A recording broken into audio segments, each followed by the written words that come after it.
uziranye kandi uhesha abantu umugisha. Ibyo ngibyo ndabivuga mpamanya n'Imana, ndagusengera mwene data mu izina rya Yesu ukurikiye Iyogezabutumwa TV muri aya masaha, kugira ngo utitaye ku mateka yawe, wikwita ku mateka yawe, kuko n'Imana izi guhindura amateka. Wikwita kuri situation uhagazemo, wikumva amajwi Satani ari kukubwira muri situation uhagazemo, wikumva amajwi y'abarozi, babandi bakorogesha amagambo, babandi bakubwira ngo warayobye, babandi bakubwira ngo wasengeye iki, babandi bakubwira ngo Imana wizeye yaragutaye. Wowe uri kunyumva, wowe unkurikiye, reka nkubwire, garura umutima ku Mana. Imana iracyagufitiye imigambi myiza, Imana iracyagufitiye plan nziza, Imana iragukunda, yaguciye nk'amazi mu biganza byawe. Ntabwo Imana izakureka, ntabwo Imana iza.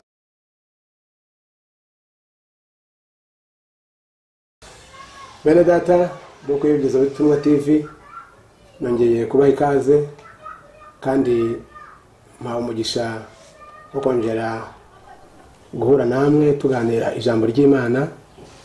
Nshimira Imana kubw'umuhamagaro, nshimira Imana kubw'umugisha, nshimira Imana kubw'amavuta yadusigiye gukora umurimo wayo. N'ubuntu bwayo butarondoreka, n'imbabazi zayo zitagira akagero, n'imbabazi zayo umuntu atabona uko abivuga, ariko ubuntu bwayo ni bwinshi kuri twebwe. Kandi namwe mwese mukomeje gukurikirana iyi TV Iyogezabutumwa, reka tugomeze tubashimire kandi tugomeze tubasabire umugisha kubw'umurimo w'Imana kandi kubw'ukumva ijambo ry'Imana. Turategereza ko mumaze guhabwa umugisha, kandi n'uyu munsi turabasezeranya ko muzakomeza guhabwa umugisha nimukomeza kubana natwe. Rero mureke mbere ko dusangira ijambo ry'Imana dusenge. Mana ngwino bane natwe. Wavuze ko utazadusiga, wavuze ko utazigera utureka kuzageza ubwo isi zarangira, uzaba uri kumwe natwe. Ni wowe imbaraga zacu, ni wowe bwenge bwacu, ni wowe bushobozi bwacu, ni wowe icyubahiro cyacu, ni wowe ibyiringiro byacu, ibyiringiro bizima, ibyiringiro bidakoze isoni. Ni wowe waduhamagaye udushyira muri uyu murimo, ni wowe kandi uhora uduha imbaraga z'umubiri, ukaduha n'ibyo dukenera byose kugira ngo tuvuge ijambo ryawe. Nongeye rero kuboneka imbere yawe kugira ngo unkoreshe n'umutima wacishije bugufi, unkoreshe kugira ngo ababene data bakurikiye Iyogezabutumwa TV bahabwe umugisha. Umuntu wese Mwami Imana uzafungura iyi video azahabwe umugisha, umuntu uzumva ubutumwa azahabwe umugisha. Ngaho ni wowe ubishoboye, ngaho bikoreye, twe turabana bawe mu izina rya Yesu, amen. Bene data, nzanye ubutumwa busa naho ari ubutumwa bugufi, kuko ndumva Imana yanyujijemo umwuka w'isengesho. Ndumva akanwa kanjye uyu munsi Imana yakujijemo umugisha wo kugusabira, wo kubasabira, kandi ndatekereza ko, nizeye ndashidikanya ko uri buhabwe umugisha. Ufungura umutima wawe, hari icyo Imana ishaka kuvugana nawe, kandi hari icyo Imana yavuganye nanjye. Ndabyizeye kandi byinze ndashidikanya, si bya bindi byacu abavuga butumwa. Ndumva umutima wanjye uhamanya n'Imana ko ugiye guhabwa umugisha mu minota mikeya tugiye kumarana. Ndumva nshaka ko kugusabira Imana kugira ngo ukuboko kwayo kwiza, ukuboko kwayo kwiza, ukuboko kw'Imana, Imana ya Aburahamu, Imana ya Isaka, Imana ya Yakobo, Imana y'abahanuzi, Imana ya Eliya, Imana ya Elisa, Imana yacu kandi Imana yanjye. Imana tumaranye imyaka 18. Nasanze Imana ifite imbaraga, nasanze Imana ishobora byose, nasanze Imana ari inyangamugayo, nasanze Imana iyo mugendanye itagusiga, nasanze Imana iyo muvuganye irindi jambo ryayo nkuko Bibiliya ivuga, irindi jambo ryayo ibi bihumbi. Nasanze kugendana n'Imana ari amahirwe, nasanze kuvugana n'Imana ari amahirwe, nasanze gusezerana nayo ari amahirwe, nasanze gutindana nayo ari amahirwe, nasanze kubika ijambo ryayo no kuguma mu muhamagaro ari amahirwe akomeye. Ndi imbere yanyu ndi umugabo wo guhamya ko Imana ishobora byose, kandi nta kintu na kimwe Imana idashoboye. Najye bwanje ndi imbere yanyu ndi ubuhamya, nzi aho Imana yankuye, nzi ko Imana ishobora kuvana umuntu mu muhanda, nzi ko Imana ishobora kuvana umuntu mu muhanda, nzi ko Imana ishobora kuvana umuntu mu kabari yikorera inzagwa, nzi ko Imana ishobora kuvana umuntu mu mirimo ipfuye, nzi ko Imana ishobora guhamagara umuntu wigeze arwara amavunja mu birenge akayanarwara mu biganza, nzi ko Imana ihamagara umuntu ikamuhindurira amateka, yanywaga urumogi akaruvaho, nzi ko Imana igirira umuntu neza yanywaga itabi, yanywaga ibiyobyabwenge, Imana ikamuhindurira amateka nkanjye Alphonse uko yangiriye. Rero mwene data, nkubwira imbaraga z'Imana, nkakubwira ubutabazi bw'Imana, nkakubwira uburyo ukuboko kw'Imana kubana n'umuntu kandi akumva agiriwe neza n'Imana. Ntabwo ari ibintu nasomye muri Bibiliya gusa, mfite ubwo buhamya bw'ibyo nasomye muri Bibiliya, abantu Imana yagiriye neza, ariko kandi nanjye ubwanjye Imana yangiriye neza. Ntabwo nkubwira ibintu by'amateori, ntabwo nkubwira ibintu nize muri theology gusa, ntabwo nkubwira ibintu biri aho ngaho by'uko ndi umupastori, ahubwo ndakubwira ibintu, ndakubwira Imana nabonye mu buzima bwanjye, ndakubwira Imana narebye mu mibereho yanjye, ndakubwira Imana itabara kandi umuntu agatabarwa, ndakubwira Imana irengera umuntu kandi akarengerwa, ndakubwira Imana igira umuntu inama kandi akagira inama nzima, ndakubwira Imana mubana ukuboko kwayo kwiza kukagenda kugufata, kukuzamura, kugukomeza, kukugirira neza, kukagusiga amavuta. Ahangaha ndashaka ko tuganira amagambo yo mu gitabo cya Nehemiya igice cya 2 umurongo dore ku murongo wa 7 kugera ku murongo wa 8, ni mirongo 2 gusa tuvugaho, ubundi ngasaba umugisha nkuko numva Imana yabintumye, kandi kuko nari maze kubikubwira urahabwa umugisha. Hagira hati, kandi nsaba umwami nti, umwami niyemera bampe inzandiko zo gushyira ibisonga bye byo hakurya y'uruzi, ngo bampe inzira ngere i Buyuda, bampe n'urwandiko rwo gushyira Asafu umurinzi w'ikibira cy'umwami, kugira ngo ampe ibiti byo kubazamo ibikingi by'amarembo y'umunara w'inzu, kandi n'iby'inkike z'umurwa n'iby'inzu nzabamo. Umwami arabinyemerera abitewe n'ukuboko kwiza kw'Imana yanjye kwari kundiho. Abitewe, uyu nguyu ni Nehemiya wabyanditse, aravuga ngo umwami arabinyemerera abitewe n'ukuboko kwiza, haleluya, n'ukuboko kwiza kw'Imana yanjye kwari kundiho. Amen. Nehemiya ajyanwa minyago, ajyanwa mu gihugu cy'abandi n'abandi bagenzi be, ariko we agira umugisha wo kujya gukora ibwami, ndetse Bibiliya ivuga ko bamugize umuhereza, bamugize umuntu wagombaga gutunganya vino cyangwa divayi y'umwami. Yari afite position nziza, yari ari mu mwanya mwiza, birumvikana. Ariko umunsi umwe, kuko nubwo yari yaravuye iwabo i Buyuda, yakomezaga gukurikirana amakuru y'iwabo, ahora baririza, asa naho umutima we utari hamwe, kuko yakundaga iwabo, afite ishyaka ry'Imana, afite ishyaka ry'iwabo. Nuko umunsi umwe rero arabaza ati, nta makuru y'iwacu? Bamubwira inkuru mbi, baramubwira bati, amarembo y'iwanyu, inkike z'iwanyu, urusengero, umujyi w'iwanyu barasenyutse, abantu barakubitwa, abantu barasuzugurwa. Nehemiya arababara, agira agahinda. Arangije Bibiliya iravuga ngo agenda ahereza umwami, ngo agaragaza indoro mu maso ye, ntiyagaragaza ubwiza n'igitwenge no kwishima nk'uko bisanzwe. Aramubwira ati, Nehemiya, ufite ikibazo, kandi ikibazo ufite, umuntu umeze utyo aba afite umubabaro wo mu mutima. Nehemiya aramubwira ngo, mbese nanezezwa n'iki? Ibyishimo byanjye byava he? Agaciro kanjye kava he? Iwacu harabaye matongo, amarembo y'iwacu yarasenyutse, inkike zacu zarasenyutse, urusengero rwarasenyutse, mbese ibyishimo nabikura he? Nuko Nehemiya arasenga, yisiga amasengesho, yinjira mu mbaraga z'amasengesho.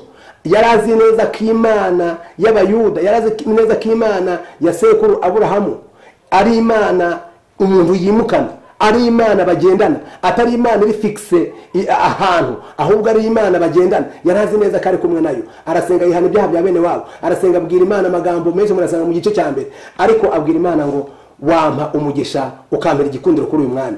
Nuko biravanga baragenda aramusanga aramubwira ngo narinje gusaba, ngusabye ibintu byinshi.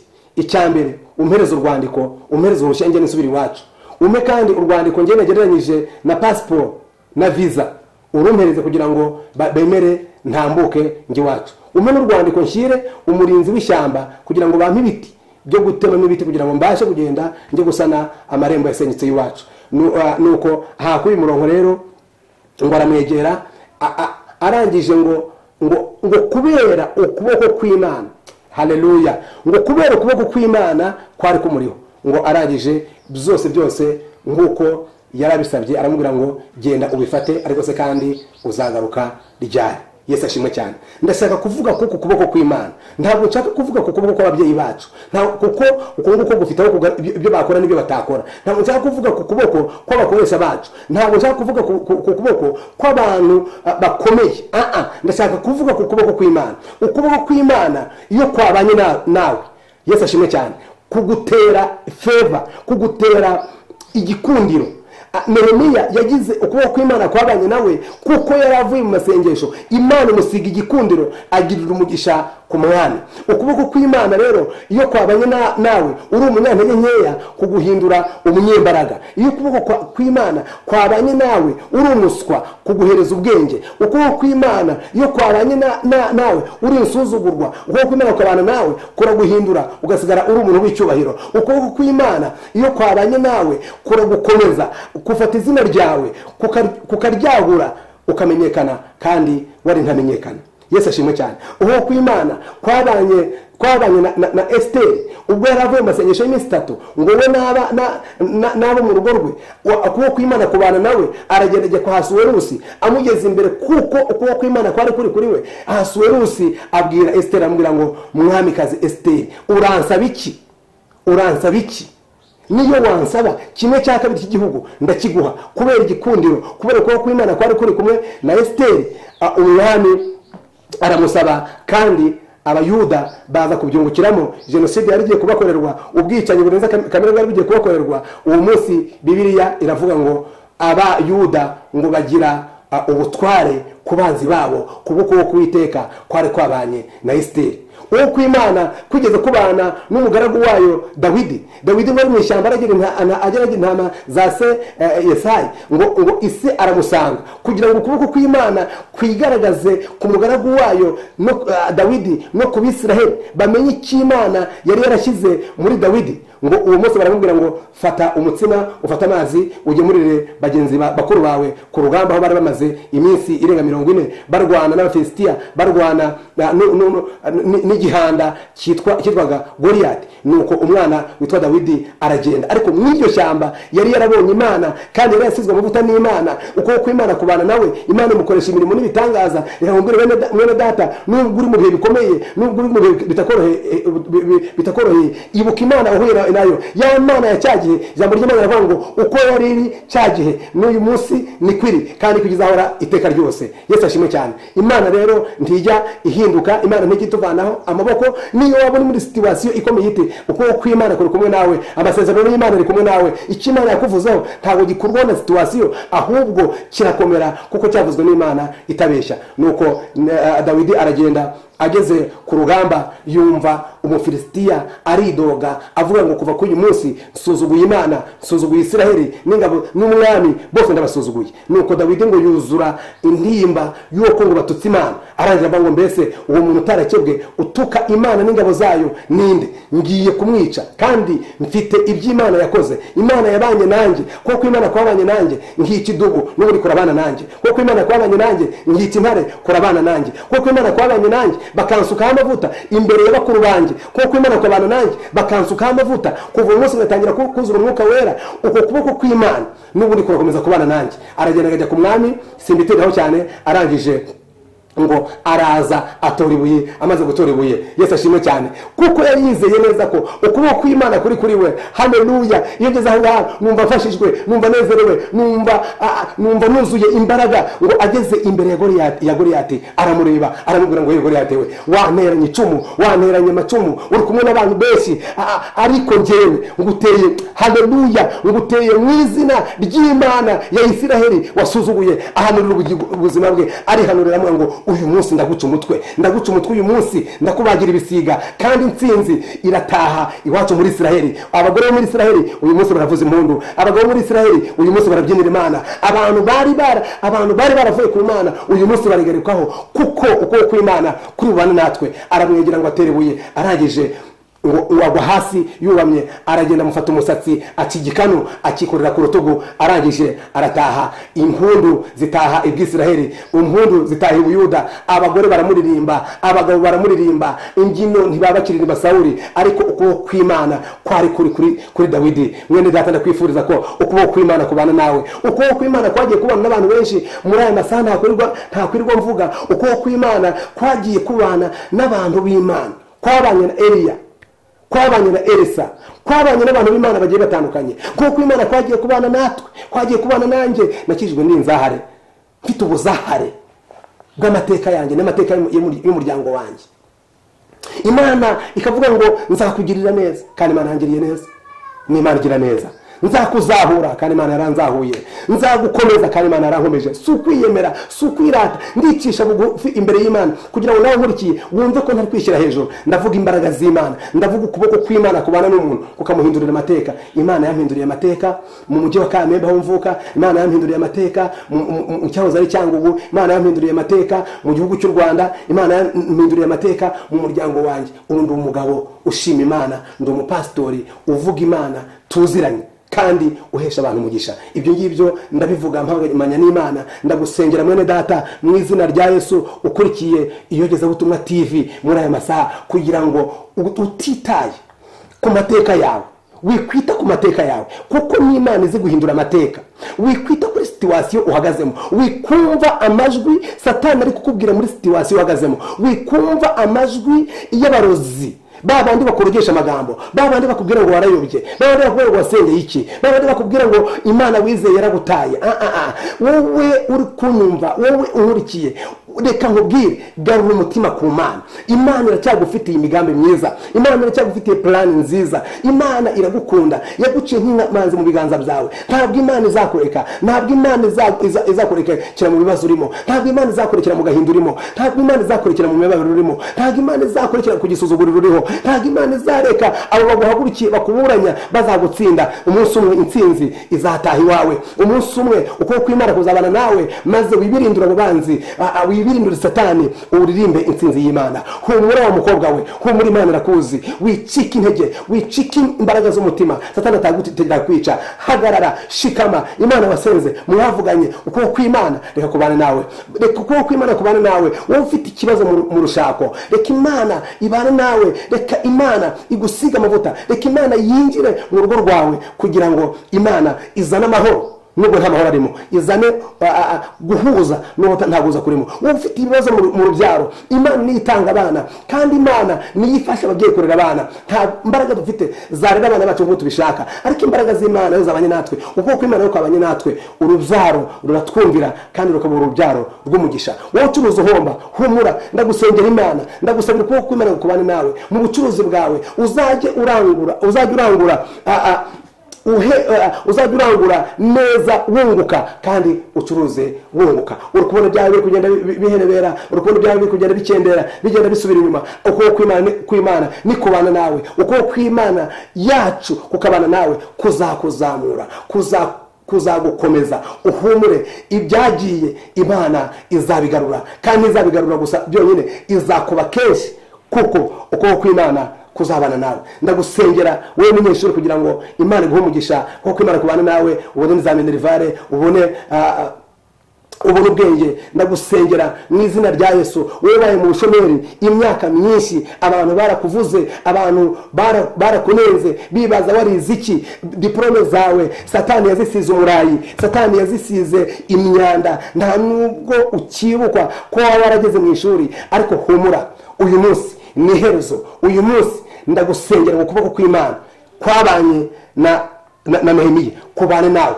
Abantu bakwibagiwe bazakwibuke mu izina rya Yesu. Kandi amagambo akanwa kakuvuze nabi ntabwo kazongera kuvuga nabi ukundi, ahubwo bagiye guhindura amagambo. Bagiye kubona ko wasenze Imana, bagiye kubona ko wizeye Imana, bagiye kubona ko hari imbaraga z'Imana zigukoresha, bagiye kubona ko hari imbaraga z'Imana zibana nawe. Ndagusengera mu kuboko kw'Imana rero kubana nawe muri byose. Izina ry'Imana rihabwe icyubahiro. Wowe ufite umubabaro, tuza umutima, uwo mubabaro ni w'igihe gito, ntabwo uwo mubabaro uzakwica. Wowe uri mu ibyo bibazo, humura, ndagusengera ngo ukuboko kw'Imana kubane nawe. Kuko Imana kwabanye na Nehemiya, anesha abanzi bamuteraga, abanesheje amagambo, abanesheje imbaraga z'Imana. Yerusalemu arazubaka. Nyemerera dusenge Imana, icishe bugufi aho uri hose, zamura umutima wawe ku Mana, ugira icyo ubwira Imana muri aya masaha. Imana iguteze amatwi. Humura mwana wanjye, ibyo uvuga byose ndabyumva, kuko ndi Uwiteka Imana yawe, manuwe no kugutabara. Vuga cyane, Imana irakumva. Vuga buhoro, Imana irakumva. Umuririmbyi ati bibwire Yesu, ubibwire Yesu, niwe nshuti ihebuje itameze nk'izisi. Reka dusenge kugira ngo ukuboko kw'Imana kubane nawe mu izina rya Yesu. Niba ufite aho gupfukama upfukame, niba ufite uburyo wasenga Imana, turagusengera ngo ukuboko kw'Imana usabe kugira ngo ukuboko kw'Imana kubane nawe. Reka mubwire umushumba mugenzi wanjye, niba ubona hari ibibazo biri mu itorero, numvishe nakubwira iki kintu naningiye ariko umwuka wera nakinyibukije, ngo mubwire umushumba mugenzi wanjye uri kunyumva, nubwo hari ibibazo mu itorero, nubwo hari ibibazo mu murimo, nubwo hari ibibazo muri ministry, Imana yaguhamagaye niyo kwizerwa, no kubikora izabikora. Hagarara kigabo, shikama, soma ijambo ry'Imana, senga, saba Imana gusiga amavuta, saba Imana kuko kwawe kubana nawe. Uwo murimo ntabwo ari uwawe, uwo murimo ni uw'Imana. Yawutangije ni nayo izagusoza, kandi ibyo wibuka ibyo wavuganye nayo, kuko Imana itazagusiga. Humura ibibazo biri mu murimo, pfukama ubisengera Imana, Imana izaguha umugisha. Mureke dusenge. Uwiteka Imana ishobora byose, Imana yacu, byiringiro byacu, mujyanama wacu, mbaraga zacu, gaciro kacu, Mana byishimo byacu, mu izina rya Yesu. Kuko wabanye na Nehemiya, ukuboko kwawe kwiza kukabana na Nehemiya, kukamuha igikundiro, kukamuha imbaraga, kukamuha ubwenge, akagera ku ntego z'ibyo yari yiyemeje umuhamagaro uri mu mutima we, ukamuha imbaraga zo gutsinda abanzi. Ndasenza kugira kandi ndakwinginze kugira ngo ukuboko kwawe kwabanye nanjye Alphonse, abana nanjye mu myaka 19 maranye nawe, nkaba ntarigeze nkubura n'umunsi n'umwe, nkaba narakubonye mu buzima bwanjye, nkabona ukuboko kwawe kwiza, nkabona ukuboko guhindura amateka, nkabona ukuboko kuvana umuntu ku cyavu kukamwicazanya n'ibikomangoma, nkabona ukuboko kuvana umuntu hasi kukamushyira hejuru. Uko kuboko kwawe ni kubana n'umuntu ukurikiye IYOGEZABUTUMWA TV.